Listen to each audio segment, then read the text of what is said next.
Halo bre, balik lagi di channel ini. Kali ini gua akan membahas film Magic Hour.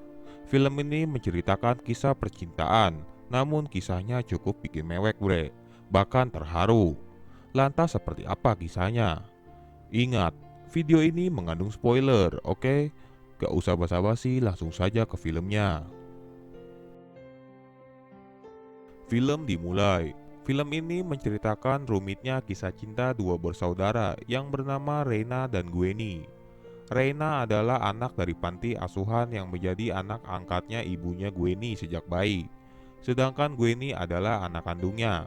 Maka karena mereka sudah diasuh sejak bayi, kedekatan mereka berdua sudah seperti kakak beradik. Di pagi hari yang cerah seperti biasanya, Reina mengantarkan bunga ke konsumen.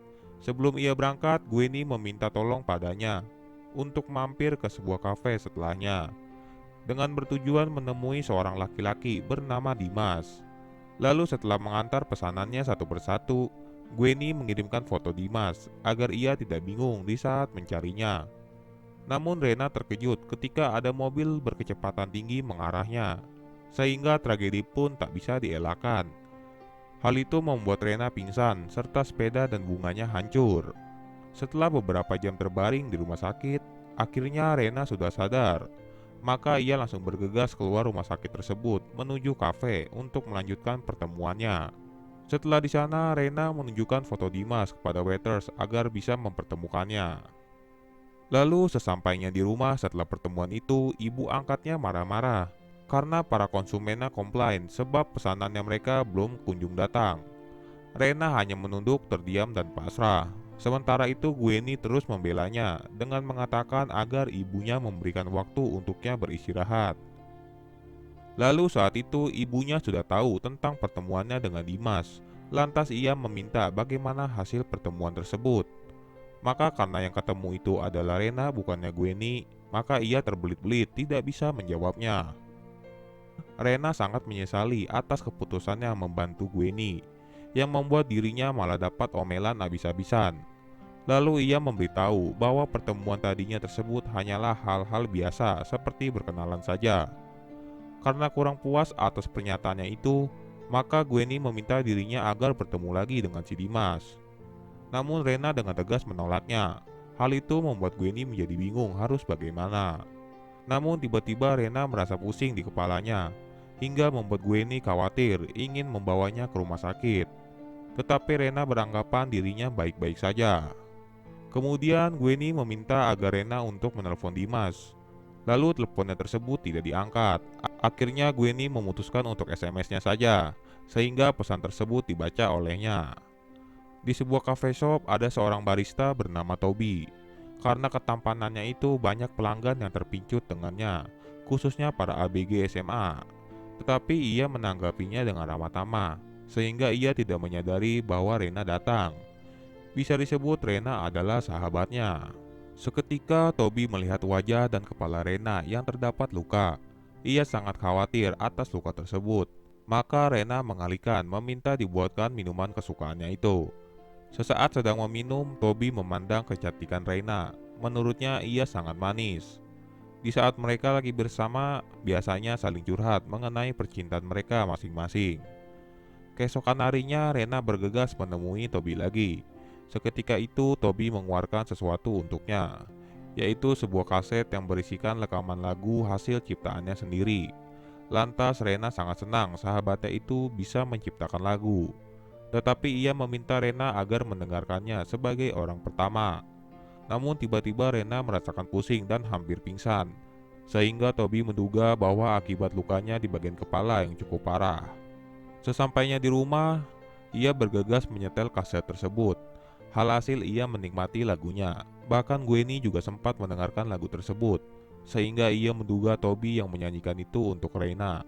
Karena Rena suka hujan, makanya ia dipanggil oleh Toby dengan sebutan Rain. Dan di dalam lagu tersebut banyak mengandung arti hujan. Lalu Gwenny meminta Rena memakai bajunya di saat bertemu dengan Dimas. Sesampai di kafe, tiba-tiba Dimas datang. Hal itu membuatnya panik, bahkan malu setengah mati, hingga Dimas melihat wajahnya Rena. Seketika langsung pergi begitu saja. Lantas Rena mengejarnya dengan sepeda hujan-hujanan. Di saat itu ternyata Dimas tahu bahwa Rena adalah korban kecelakaan yang dimana ia pelaku dari insiden tersebut di awal film. Lalu akhirnya Rena jujur bahwa ia bukanlah Gwenny, melainkan Reina. Ia hanya melakukan tersebut agar mengetahui kepribadiannya. Lalu setelah Reina pulang, sampai-sampai si Dimas mengikutinya karena penasaran ingin memastikannya. Keesokan harinya, Rena seperti biasa mengantarkan pesanan bunga ke rumah sakit. Di saat itu mereka berdua bertemu lagi tuh. Hal tersebut membuat Rena curiga bahwa ia mengikutinya sepanjang hari. Namun pernyataannya itu dibantah. Ia memiliki tujuan sendiri ke rumah sakit itu. Lantas Rena menduga lagi bahwa Dimas pasti ingin mengetahui lebih dalam mengenai Gwenny. Sehingga Dimas menantangnya agar bersamanya sepanjang hari supaya sama-sama mengetahui kepribadiannya masing-masing. Pada akhirnya Rena menceritakan padanya tentang Gwenny, dari sifat dan perilaku, sambil mereka makan es krim. Namun tiba-tiba hujan turun, tetapi momen hujan itu membuat Dimas senang langsung menari-nari. Bahkan jika seseorang bertemu dengan orang yang tepat, maka hal itu akan berjalan lancar. Seiring berjalannya waktu, kedekatan Dimas dan Rena semakin intens. Terbukti di saat mereka di perpustakaan, perlahan-lahan cinta telah hadir di hati mereka berdua. Lalu setelah sepanjang hari bersama Dimas, Rena pulang dengan rasa senang dan bahagia menemui Gwenny. Maka ia memberitahu bahwasannya Dimas sangat baik orangnya, pasti berjodoh dengan Gwenny. Akan tetapi ia tidak memperdulikan hal itu, sehingga Rena marah seakan-akan usahanya itu sia-sia selama ini. Di hari-hari berikutnya, Dimas datang untuk menjemput Rena untuk menghabiskan waktu sepanjang hari. Di saat waktu senja, mereka melihat indahnya Magic Hours, sambil bercengkrama mengungkapkan dari hati ke hati. Setelah waktu itu, Rena mengantarkan pesan dengan suasana hatinya yang sedang berbunga-bunga. Untuk yang pertama kalinya, ia baru merasakan hal tersebut, yaitu cinta. Tiba di malam harinya, Dimas pergi bersama Rena ke suatu tempat sambil hujan-hujanan. Ia mengungkapkan bahwasannya ia jatuh cinta kepadanya. Namun Dimas meminta izin kepada Rena untuk beberapa hari tidak bisa menemuinya. Tetapi Reina meminta agar dirinya tidak meninggalkannya untuk selamanya. Sehingga terlihat aneh di raut wajahnya si Dimas, seperti orang yang tidak sedang percaya diri, sedang menutupi sesuatu. Setelah 5 hari Rena tidak bertemu Dimas. Ia merasa hari-harinya terasa hampa. Tetapi di balik itu ia sangat bersyukur karena dari awal Gwenny tidak ingin bertemu Dimas. Rena percaya ini bukan cuma sekedar kebetulan, dan ini merupakan jodoh yang dikirim dari Tuhan untuknya. Namun di dalam waktu yang bersamaan, Toby datang dan Dimas menelponnya, meminta agar mereka bertemu di malam nanti. Sehingga Toby dengan raut wajahnya yang jealous memperhatikan Rena yang sedang teleponan sambil senyum. Saat malam tiba, ketika hendak Dimas pergi menemui Rena, tiba-tiba ada tamu yang datang ke rumahnya. Tamu tersebut adalah Gwenny bersama ibunya. Ternyata di malam itu orang tua mereka merencanakan tanggal pernikahannya. Karena dari awal Dimas dan Gwenny dijodohkan, tetapi orang tua mereka tidak tahu bahwa Dimas terpincut dengan Reina. Di saat itulah Dimas pertama kali baru melihat Gwenny. Sementara Rena menunggunya di pasar malam dengan wajah yang masih bahagia. Sehingga Dimas mencoba menelponnya tersambung ke tokonya. Sedangkan Rena malah menelpon balik ke handphonenya Dimas. Otomatis mereka tidak bisa terhubung. Sampai akhirnya hujan turun di malam itu. Karena ia merasa sedih dan kecewa. Untuk yang pertama kalinya Rena tidak suka dengan hujan. Sementara Gwenny mencoba berkomunikasi dengan Dimas, memintanya untuk menyimpan nomornya. Malam itu setelah hujan, ternyata Toby menunggunya di depan toko. Ia mengajaknya bicara, tetapi karena ia tidak mood, maka Toby disuruh pulang tuh sama Rena. Tetapi kedatangannya itu tidak semerta-merta bertemu saja. Ia cemburu karena ia bertemu dengan laki-laki lain malam itu. Rena hanya bisa memastikannya bahwa ia tidak bertemu dengan siapa-siapa. Sehingga Toby curiga bahwa Rena hanya dimanfaatkan dan dipermainkan. Maka ia mencoba membelanya agar memukuli orang tersebut. Namun di saat itulah Toby mengungkapkan perasaannya, tetapi perasaannya itu tidak ditanggapi oleh Rena. Setelah itu Rena berada di kamar. Ia sangat sedih bahkan menangis atas kekecewaannya di saat Dimas mencoba menelponnya. Sehingga puncak kesedihan itu semakin menjadi-jadi. Ia mengetahui ternyata Dimas habis bertemu dengan Gwenny, apalagi mereka berdua akan bertunangan minggu depan. Keesokan harinya, Dimas datang menemui Rena untuk menjelaskan permasalahan semalam. Namun Rena mengalihkannya, menjelaskan bahwa Dimas hanya boleh datang dengan bertujuan membeli bunga atau ingin bertemu dengan Gwenny. Maka Dimas merasa ia tidak cinta dengan Gwenny, melainkan cinta dengan dirinya. Sehingga ia dengan nekat dan berani ingin klarifikasi pada mereka semua. Karena itu ia hanya ingin menikah dengannya, karena ia sudah tidak mempunyai banyak waktu. Tidak punya banyak waktu. Namun di saat itu Rena dengan lantang mengatakan bahwa ia tidak cinta dengannya. Dimas pun tetap tidak akan percaya akan perkataannya. Setelahnya saat Rena sedang mengantarkan bunga, ia bertemu dengan Toby lagi. Ia mencoba berusaha ngelobi lagi tuh. Ia ngebet banget ingin mengubah statusnya dari sahabat menjadi pacar. Akan tetapi Rena menolaknya secara halus. Ia beralasan tidak ingin kehilangannya ketika suatu saat nanti mereka benar-benar pacaran, lalu berakhir cekcok dan putus, pastinya akan menjauh. Maka dari itulah alasan Rena hanya menginginkan Toby tetap menjadi sahabatnya, agar bisa selamanya bersama, serta bisa membuatnya bersandar di bahunya dikala bersedih. Maka akhirnya Toby pun bisa memahami perasaannya. Saat Rena sampai di rumah, ternyata ada mereka semua sedang berkumpul. Rena berusaha seperti orang yang tidak dikenal di depan Dimas di saat ia bergabung dengan mereka yang sedang membahas pertunangan dengan Gwenny. Namun di selang pembicaraan itu, Dimas dengan berani dan berkata jujur menceritakan yang sebenarnya terjadi, bahwa ia mencintai Rena bukan Gwenny. Pendengar itu, Gwenny sangat marah dan kecewa dengan Rena. Tetapi Dimas membelanya, mengatakan bahwa itu bukan salahnya, malahan salah dirinya sendiri. Kalau memang suka sama seseorang, jangan menyuruh orang lain untuk bertemu, hingga pada akhirnya malah jatuh cinta dengannya.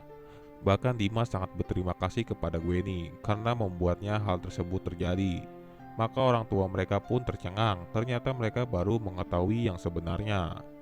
Gwenny pun murka langsung mendorong Rena sekuat-kuatnya. Hal itu membuat Rena kemungkinan kepalanya terbentur meja. Dimas berusaha menyelamatkannya hingga ia akhirnya pingsan. Setelah dibawa ke rumah sakit, akhirnya Rena terbangun dengan memanggil nama Dimas. Tetapi Rena tidak bisa melihat apapun yang ada di sekitarnya. Dokter pun memvonis Rena telah buta. Tiba-tiba Toby datang menghampiri Gwenny yang sedang bersedih atas kejadian ini. Dimas yang melihat Toby mengenakan jaket merah langsung naik darah, memukul Toby dengan sangat keras, hingga Gwenny pun memisahkan mereka. Kenapa Dimas memukul Toby? Ternyata saat di awal film Dimas menabrak Rena disebabkan oleh Toby yang nyebrang sembarangan di saat lampu merah sudah hijau, hingga ia berusaha menghindarinya. Namun naas, ia malah menabrak Rena saat itu, sehingga Toby malah melarikan diri. Karena hal itu, Toby merasa sangat menyesal atas insiden tersebut yang disebabkan oleh dirinya. Selepas Dimas menceritakan itu kepada Rena, ia beranggapan bahwa selama ini dia mencintai dan menyayanginya hanya sekedar rasa bersalah. Tetapi menurut Dimas hal itu tidak benar. Faktanya ia memang benar-benar sayang dan jatuh cinta padanya. Sampai-sampai Rena pun tidak percaya hingga menangis histeris, membuat kondisi tidak terkendali. Mereka semua terpancing masuk melihat apa yang terjadi. Di sana Dimas hanya pasrah dan bingung harus bagaimana lagi. Setelah Rena pulih kembali, ia sudah mulai berani beradaptasi dengan lingkungan, walaupun berjalan dengan mengandalkan sebuah tongkat. Bahkan ada seseorang yang selalu mengawasi dan membantunya si Dimas. Pada malam harinya, Gwenny membawakan kabar gembira untuknya, bahwa ia akan mendapatkan donor mata dari seseorang. Saat di rumah sakit, Gwenny bertemu dengan Toby. Ia menitipkan minuman kesukaan Rena kepadanya. Karena ia terburu-buru ingin bekerja, tidak sempat menemuinya. Gwenny dengan spontan mengatakan ke Toby bahwa lagu yang ia ciptakan menarik hingga ia menyukainya. Alhasil Toby sangat senang mendengarnya. Sepertinya Gwenny sudah melupakan Dimas dan berpaling ke Toby. Terlihat ia salting di depannya. Sedangkan Rena menunggu kelanjutannya untuk operasi mata. Tiba-tiba di sebelahnya ada Dimas yang berusaha menenangkannya. Karena tahu betul itu suaranya Dimas, Rena sangat senang walaupun ia tidak bisa melihatnya. Sehingga ia spontan mengatakan kepada Dimas bahwa ia tidak membencinya dan akan tetap menyayanginya. Tetapi kita lihat si Dimas sedikit ada yang berubah dan aneh. Maka operasi pun dilakukan. Setelah operasi mata tersebut dinyatakan berhasil, akhirnya Rena bisa melihat lagi. Gwenny pun sangat senang. Hal itu disaksikan oleh mereka semua. Tetapi ketika Rena memanggil Dimas, ibunya langsung menangis histeris. Lantas mengapa ibunya menangis? Apakah yang sebenarnya terjadi? Bukannya di sana ada Dimas di ruangan tersebut. Setelah hal itu berlalu, Rena membuka kado yang berisikan buku Magic Hour dan setangkai bunga. Lalu di saat mereka ngedate, Rena sangat senang karena Dimas berhasil membuatkan novel untuknya. Lagi-lagi Dimas menunjukkan ekspresi bingung atas ucapan Rena. Tiba-tiba hujan turun, kecurigaan kita dan Rena semakin menjadi-jadi ketika mereka tidak melakukan apa yang mereka lakukan di saat hujan. Kalian tahu ya. Namun tidak sampai di situ. Apa yang mereka lakukan berbeda dengan yang sebelumnya. Maka Rena mencoba mengetesnya dengan meminta jawaban kata-katanya di saat waktu senja. Hasil jawabannya benar-benar berbeda. Dengan sekejap Rena to the point jika ia bukan Dimas dan langsung memintanya pergi meninggalkannya. Akan tetapi Rena teringat atas tepukannya tersebut, bahwa orang tersebutlah yang mengawasinya selama ia buta. Sehingga Rena tahu bahwa ia bukan Dimas, bahkan sampai heran kenapa ia sangat mirip. Maka orang itu sekejap terdiam, lalu membawanya ke kuburan dan ternyata Dimas telah meninggal dunia. Namun selama ini siapakah yang di sebelahnya itu? Maka terbongkarlah, orang tersebut adalah adiknya Dimas. Lalu ia menceritakan bahwa Dimas meninggal karena kanker otak, sehingga sebelum itu ia sempat memeriksa kesehatannya, tetapi hal itu sudah terlambat. Ketika di akhir hidupnya, Dimas meminta agar matanya nanti didonorkan ke Rena, supaya ia tetap hidup bersamanya. Lalu adiknya itu memperlihatkan sebuah video, yang dimana ia sedang membuatkan novel Magic Hour di saat kala itu. Namun Rena tidak menyangka. Ia menduga waktu itu Dimas sepertinya baik-baik saja. Maka adiknya memberitahu di saat mereka bertemu di rumah sakit. Waktu itu ternyata Dimas sedang berobat, bukan untuk mengikutinya. Lantas di saat Dimas absen beberapa hari waktu itu hanya untuk kemoterapi, maka Rena pun menangis terseduh-seduh. Bahkan belum sampai di situ, adiknya memberikan sebuah video lagi, yang dimana di saat Rena ingin operasi mata, adiknya menyempatkan membawanya ke hadapan kakaknya yang ingin memberikan kado spesial tersebut, hingga membuat kembarannya menangis atas momen tersebut. Maka Rena menangis sejadi-jadinya setelah melihat videonya. Setelah beberapa hari kemudian, akhirnya Rena sudah mengikhlaskan kepergiannya. Dan di saat momen tersebut, kembarannya Dimas mengatakan walaupun ia bukan cinta pertamanya, tetapi ia berjanji akan menjadi cinta terakhir untuk Rena. Maka artinya mereka menjalin hubungan dan film pun berakhir. Ujung-ujungnya malah ia berpacaran dengan adenya. Makanya bre, kalau suka sama seseorang, temui aja langsung. Jangan menyuruh orang lain untuk bertemu kayak gue ini tadi. Nantinya orang itulah yang akan suka, bahkan bisa pacaran. Lantas sakit hati kan? Jangankan di film, dunia nyata aja banyak kayak gitu bre. Makanya pinter-pinter lah ya. Bagi kalian yang ingin menontonnya, silakan ditonton saja bre, oke? Gue juga udah upload beberapa video di channel ini. Silakan dicek dan ditonton juga bre. Jangan lupa di like, komen, dan subscribe. Lalu nyalakan tombol notifikasinya, biar kalian tidak ketinggalan video baru dari gue ya, oke? Bye.